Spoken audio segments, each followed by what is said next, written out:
tell me about your experience with FSBO for internet supply. I guess start with where we got a hold of FSBO, which was through an old friend. Yeah. He'd had a good experience with FSBO following bad experiences with standard real estate, yeah, and recommended a call. So we did, and it worked.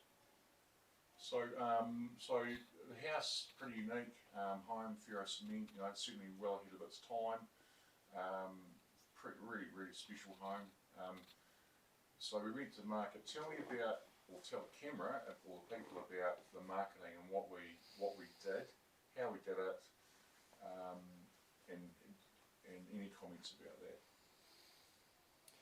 Initial thoughts were a bit daunting about FSBO because it was a new system, new thing, new way of doing it. Yes. Those daunting thoughts were short-lived once we actually got into the app and spoke with you and moved forward. But then it was simply, once we agreed with you what was happening, you just did some fantastic video and walkthrough footage and still photos of the house, showcasing it very well. Yep. And you know, even like you've got the huge board out front with photos and bits and pieces. That's the marketing campaign is amazing in our perspective, from our perspective. Yeah. So we talked about you know, I mean, we're not sure talk about comparing us to other brands, but I know you've been looking at other property around the country. How does our FSBO campaign stack up to the competition? I think the online photos, was it the virtual tour? The 360 virtual tour? 360 is a standout. Standout? Yeah. Yeah. Absolutely. There was maybe one other, we've been looking for a long time. Yes.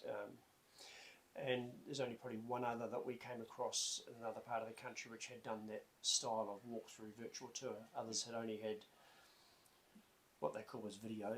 And you go on, it's just a still shot zoomed in or yes. panned around briefly, and you really didn't get a good chance to look at anything anyway. The video tour gave people, I believe, a good chance to look, and we had feedback to that effect from friends and family that it was so good to be able to walk through your house. Yeah, so you come back to the house any time, so you know, a person will come to the open home and view it once, and then they could view the house any time they like. Yes. Yeah, they could. I mean, because we're looking all around the country. Yeah. Well, if we want to see a house properly, we've got to hop in our car and drive there and have a look. Yeah. But with that virtual tour, we probably wouldn't have gone to some of the places if we'd been able to look at a virtual tour first. Yeah, I think the Trade Me campaign, like we did a platinum campaign, we had about 6,500 views, which is pretty amazing. And I think a lot of the buyers, from our perspective, are fairly pre-qualified, probably because of that, because of the 360. And again, you know, saying that they can go to the house any time they like. Yeah. Yeah, especially once you'd been here, for them, they could walk through it again and be familiar. It was familiar to them, the video or the footage you took. Yeah. And the stills were great as well, weren't they? Absolutely. Yeah.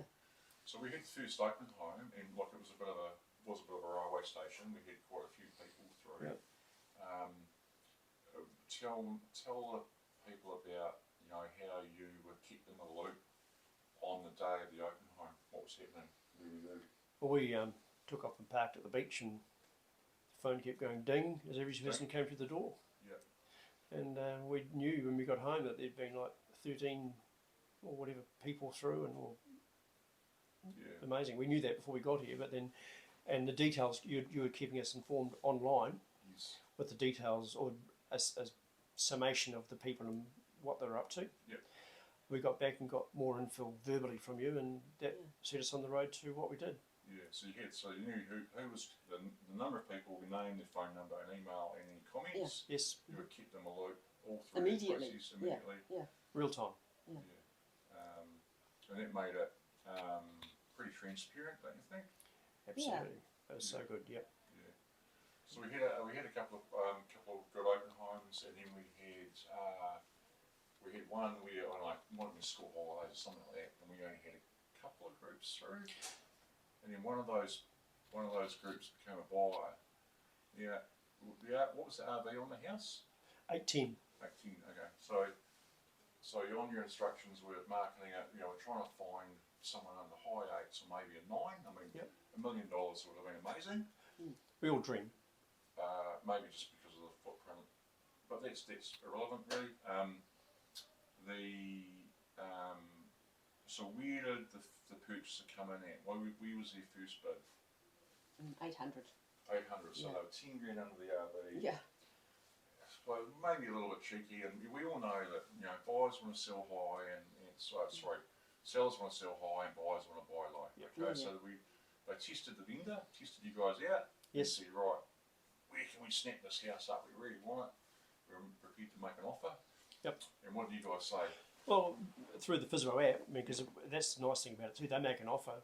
We go online. We know what they've offered and what conditions they've put on.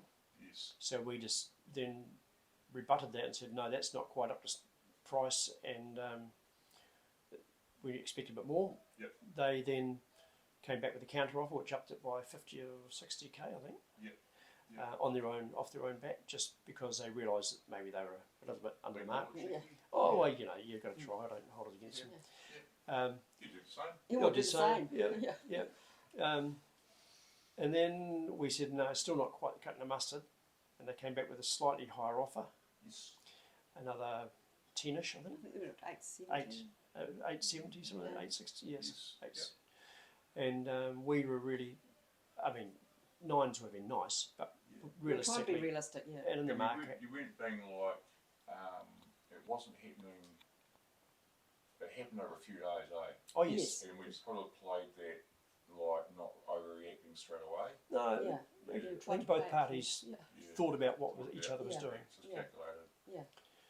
It was not argy-bargy or argumentative, it was just not really. And so we went back and we'd suggested 880 at one point, and they came back with the 870-ish.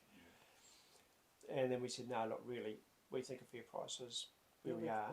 And, and they said, yep, basically we agree, and that's the price we settled on. Yes. Yeah. And it was you're fair and happy at that level. Yeah. I think it's So fair that's price. 70k over the RV. I think it's pretty statistically that's a very good result. I think so, but Yeah. in the same token, there's probably been work done in the time we've been here, Of course. which is not recognised by RVs. Yeah. Yeah. Um, at And all. the RV was 3 years old anyway. Yeah.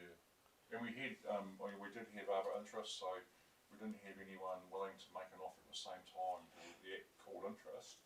But we did have, how many other people do we have waiting to see? I think if it was they- one or two waiting in the wings, but Yeah. because it was already under offer, I don't think any offers come in. But I think Yeah. there might have been other offers if this hadn't have Yeah. gone through. I think so, yeah, we would have had more. if Yeah, that's happened. I think so, yeah.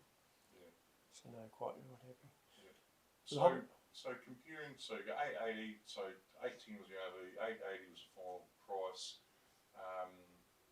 So what was the cost to sell with, or for you to sell your property with our service?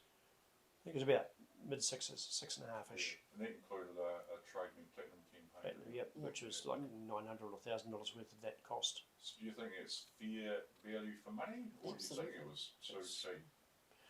Oh, well, it was good for us. It was good for us, but no, it was very good value for money. Yeah, very, yeah. Compared to what you'd normally pay. for I an think RV it's, station. I think it's probably on the cheaper side now in hindsight, but at the same time it's the hook that also got us in to do it Yeah.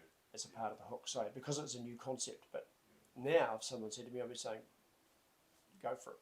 Yeah, I think the value for money thing for us would much rather be, provide real value for money than gouge at the other end. And stand fairly firm on where we are at price point, considering prepay versus pay on sale. Our pay on sale rate is slightly higher, but it's not. Prepaid customers like you deserve the best possible fee, and that's we're happy with that. What was I going to say? So you're happy, great value for money. Marketing was great.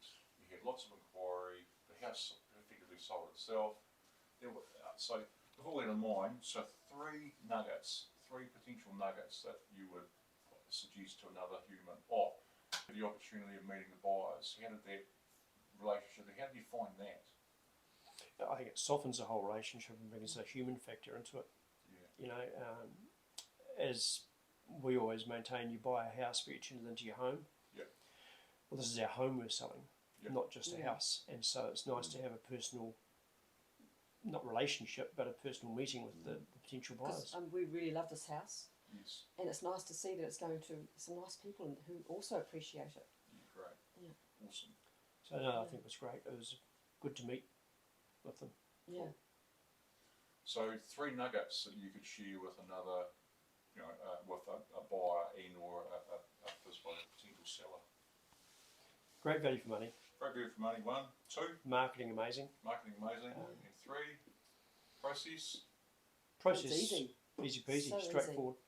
Yep. straightforward. You just did the contracts. There's no issue from a No. legal aspect. No,